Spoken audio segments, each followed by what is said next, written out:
Sino nga pala yung babae na kasama mo kanina? Katrabaho ko. Bakit? Kasi sobrang ganda niya. Ang umbok pa ng puwet, tsaka ang laki pa ng dibdib. Ah, ganon.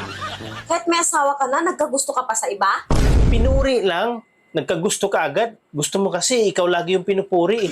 Sige, kung sakaling makita mo kami ulit, sabay kami maglalakad, sino ang pipiliin mo sa aming dalawa? Tinatanong pa ba yan? Siyempre yung katrabaho mo. Direct to the point kasi ako magsalita. Nagsasabi lang ako ng totoo at saka hindi ko ugaling magsisinungaling.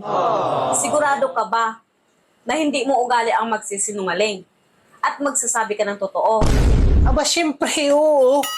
Sige, magtanong ka tungkol sa'yo. Sasagutin ko kaagad. Sino mas gusto mo? Katrabaho ko o ako? Katrabaho mo, siyempre. Sino mas seksi sa amin? Yung katrabaho mo. Sino mas maganda sa amin? Ano ka ba naman? Katrabaho mo. So, pangit ako, ganon. Medyo.